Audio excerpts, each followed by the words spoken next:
Hi, welcome to the Oakville Station Vineyard in Oakville in Napa Valley. I'm Kari Auringer. I'm the winemaker for Cornerstone Cellars, and we're out in the vineyard today. As you may have noticed, we're not in the kitchen today, but there is so much going on out in the vineyards that we decided it'd probably be a good idea just to come out and take a look and see what's going on. The Oakville Station Vineyard was planted many years ago. It is owned and farmed by the University of California at Davis. So the students are out here frequently doing research. This is probably one of the most widely researched vineyards in the world. And that is quite a benefit for us. The grapes are beautifully farmed and well maintained. And I can see now that just as of yesterday or the day before, it looks like the vineyard crews have been through here. We have verasion going on. That means the small hard green berries are now starting to turn color, turn purple. So we can see what status looks like as far as ripening and when we might be able to get an idea when we'll harvest, which is actually closer than we all think. So we can see, if you look over here, we've got a lot of green down on the ground. And it looks like the crews have come in and they've done some thinning.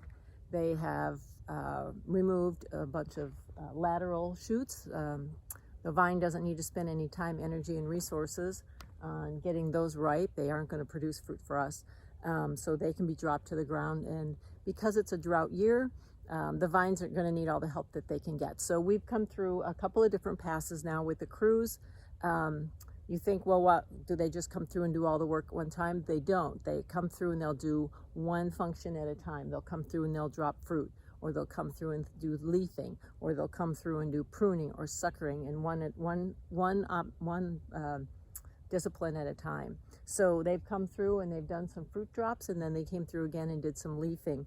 And one of the reasons we're dropping fruit is because what I was talking about is verasion is happening, and so the little hard green berries are starting to turn purple. So the clusters are starting to look like this for the most part in the vineyard. And this is actually the Cabernet Franc, which we'll talk about. It's on the other side of the aisle. So you can see we're not completely done. There's still some little stragglers there, but there are some clusters out there that look like this. And there you can see they're just green hard berries. There's a couple little bits of purple in there, but this is very far behind. And so the time between this being ripe and then getting this ripe is really too far. It's too far apart, the process. So we've gone through and dropped the clusters that look like this. Just drop them to the ground because they're just not going to make it. They're not going to make good wine. They're not going to be as ripe as the rest of the fruit that we pick. So when we're about 80% of the way through verasion, we'll go through and do what we call a green drop. And then the other thing that we're looking for out there, I'll give you another little view. There's my iconis out there. Some of the clusters look like this. And as you can tell, if they don't look delicious, they probably aren't going to be delicious. So we know that we're going to drop these. We needed nice, even temperatures, not a lot of wind, no rain when the fruit set happened, when bloom happened. So, and this year we did have a little bit of cooler weather and we had some wind. So not all of the berries are going to make that. So those got to go. So what we're looking for is ideal clusters. You can see how nice and tight these are, but there is a little bit of wiggle room in there, and they're just about through verasion. So anything that doesn't look like this is going to get dropped to the ground. So that's where we are in the vineyard right now. So this is the Merlot at Oakville Station. These vines were planted in about 1991. We've been sourcing this fruit for well over 15 years now. You can see a little bit, I don't think I can zoom in a little bit, you can still see there are some green clusters hanging right here on these end vines, and that is a little unusual. The Merlot is usually the first to ripen. It's usually the first fruit that we bring in, but if we walk across over here and just take a look at the Cabernet Franc, you can see that there's an awful lot of purple in there, and that's what these clusters are starting to look like. So it is possible that the Merlot will catch up or surpass the Cabernet Franc, and we will pick it first, but right now it looks like we'll end up picking the Cabernet Franc before we pick the Merlot. We also get Cabernet Sauvignon out here at Oakville Station, and there's just one of those places where it's cab is king. You know, this is the perfect environment for it.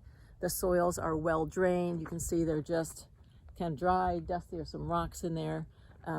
It's perfect weather. We're at one of the widest parts of the valley right now between the two mountains, and so we get a lot more sunshine. We see more sunshine in the morning. We see more in the afternoon. So this is the ideal area for us to be growing Cabernet. Cabernet Franc and the Merlot are also super happy out here. We do source the Merlot and the Cabernet Franc to go into the blend for the Cabernet Sauvignon, to blend along as you would in a Bordeaux vineyard. You've got all those varietals planted. It's one of the 5 classic varietals for Bordeaux. But what we found is that the Merlot and the Cab Franc both are so delicious on their own that we do bottle a little bit, about 100 to 150 cases of the Merlot as a single varietal, and a little bit of the Cabernet Franc, also about 100 to 150 cases. It's just so delicious that we did start bottling a few years ago, and so we continue to do that. Those wines, because they're such a small quantity, they mostly go to the wine club members first, so they get that first shot at it.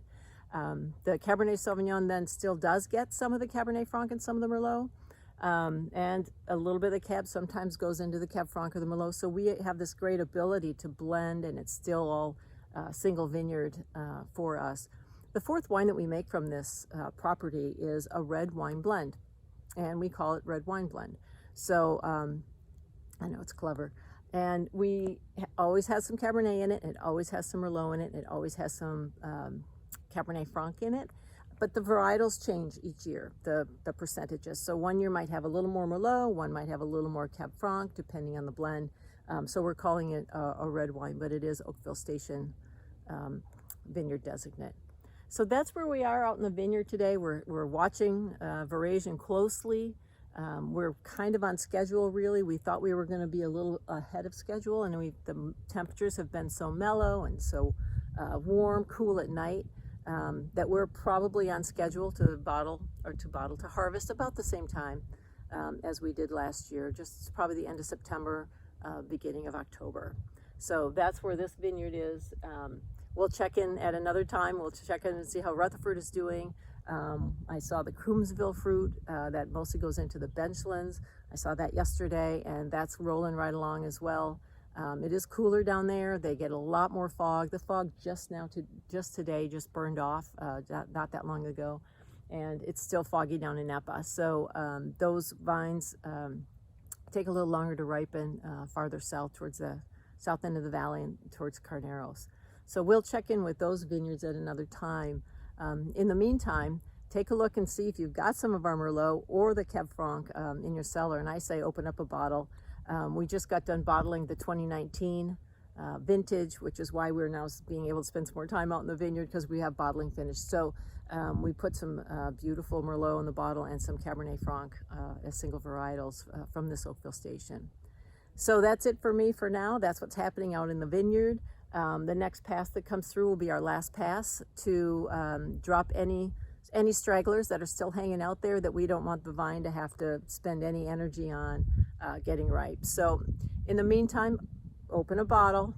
That's my advice. And we'll see you next week. We'll be in some of the other vineyards. Bye for now. Cheers.